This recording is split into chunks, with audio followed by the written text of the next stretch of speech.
നമസ്കാരം.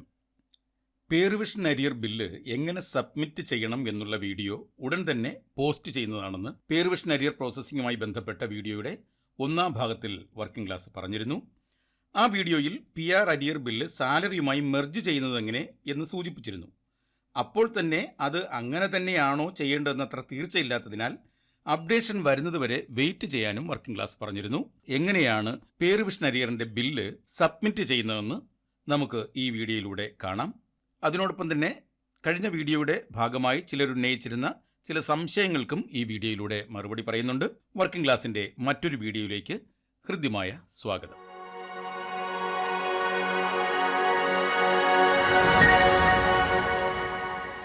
അപ്പോൾ ഈ വീഡിയോയിൽ നമുക്ക് ഒരു കാര്യം പ്രത്യേകം അറിയിക്കാം. പേറുവിഷൻ അരിയറിൻ്റെ ബില്ല് ശമ്പള ബില്ലുമായി മെർജ് ചെയ്യേണ്ട ആവശ്യമില്ല.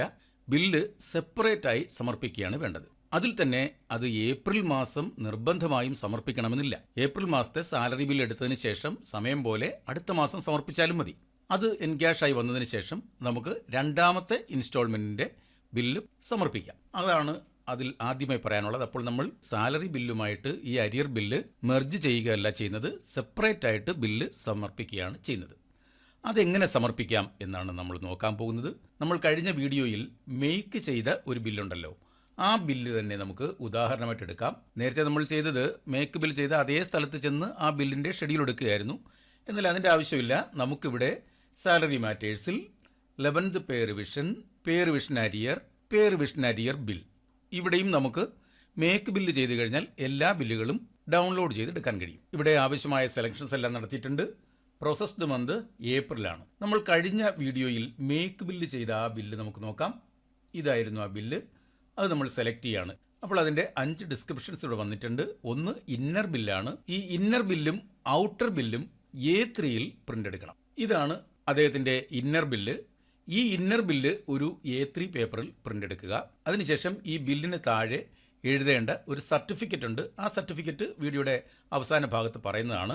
ആ സർട്ടിഫിക്കറ്റ് എഴുതിയതിന് ശേഷം ഈ ബില്ലിൻ്റെ മറുവശത്താണ് നമ്മൾ ഔട്ടർ ബില്ല് പ്രിൻ്റ് എടുക്കാൻ പോകുന്നത്. അപ്പോൾ ഔട്ടർ ബില്ല് നമ്മൾ നോക്കാം. അപ്പോൾ ഇത് ക്ലോസ് ചെയ്യുന്നു.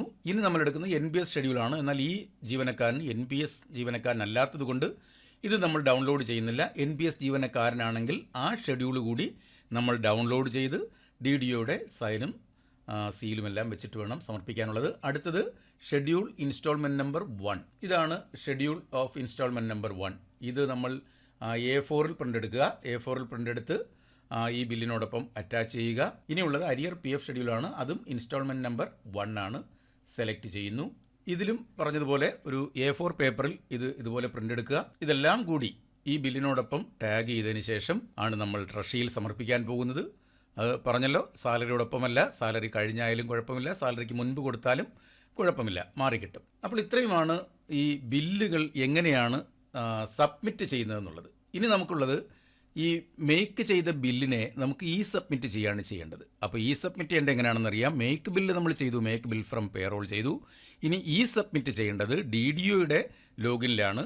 അത് എല്ലാവർക്കും അറിയാം എങ്ങനെയാണ് സബ്മിറ്റ് ചെയ്യുന്നതെന്ന്. അതുകൊണ്ട് തന്നെ അത് പ്രത്യേകമായി പറയുന്നില്ല. അപ്പോൾ ഇത്രയുമാണ് ബില്ല് സബ്മിറ്റ് ചെയ്യുന്നതുമായി ബന്ധപ്പെട്ട് പറയാനുള്ളത്. ഇനിയുള്ള 1-2 സംശയങ്ങൾ. ഒന്ന്, ഈ പ്രോസസ്സ് ചെയ്ത അരിയറിൽ എന്തെങ്കിലും തെറ്റ് വന്നാൽ ക്യാൻസൽ ചെയ്യാൻ പറ്റുമോ എന്നായിരുന്നു.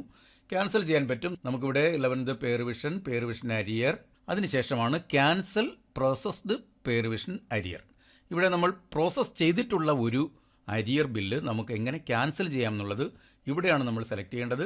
മന്ത് ഇയർ അവിടെ ഓട്ടോമാറ്റിക്കായി വന്നിരിക്കും. സെലക്ഷൻസ്, നമുക്ക് ഏതെങ്കിലും ഒരു ബില്ല് സെലക്ട് ചെയ്യുകയാണ്, നമ്മൾ ക്യാൻസൽ ചെയ്യാനായിട്ട് സെലക്ട് ചെയ്യുകയാണെങ്കിൽ നമ്മളൊന്ന് ചെയ്ത് നോക്കുകയാണ്. ഈ ബില്ലാണ് നമ്മൾ ക്യാൻസൽ ചെയ്യാൻ ഉദ്ദേശിക്കുന്നതെങ്കിൽ നമ്മളിവിടെ ടിക്ക് ചെയ്യുക. അതിനുശേഷം പ്രൊസീഡ് എടുക്കുക. അങ്ങനെ പേറുവിഷൻ അരിയർ ബില്ല് നമുക്ക് ക്യാൻസൽ ചെയ്യാൻ കഴിയും. അപ്പോൾ ക്യാൻസൽ ചെയ്യുന്നില്ല ഇപ്പോൾ.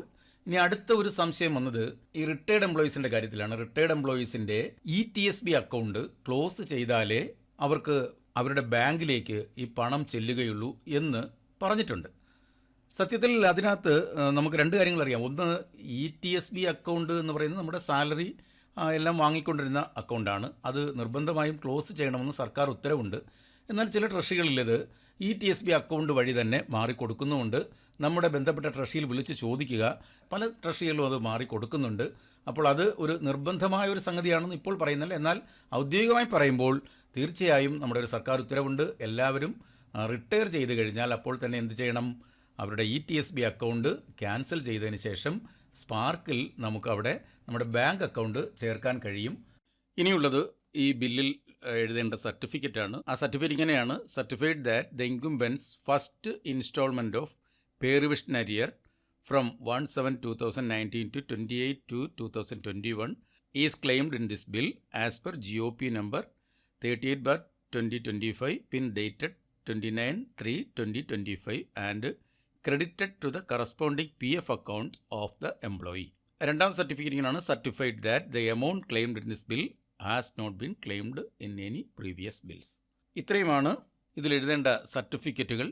ഈ സർട്ടിഫിക്കറ്റ് കൂടി എഴുതി വേണം ബില്ല് സമർപ്പിക്കാനുള്ളത്. അപ്പോൾ ഈ വീഡിയോ ഇഷ്ടമായെങ്കിൽ ഒന്ന് ലൈക്ക് ചെയ്തേക്കുക. പരമാവധി ആൾക്കാർക്ക് ലഭിക്കത്തക്ക രീതിയിൽ ഇതിനൊന്ന് ഷെയർ ചെയ്യുക. സബ്സ്ക്രൈബ് ചെയ്യാത്തവരുണ്ടെങ്കിൽ ഒന്ന് സബ്സ്ക്രൈബ് ചെയ്തേക്കുക. താങ്ക്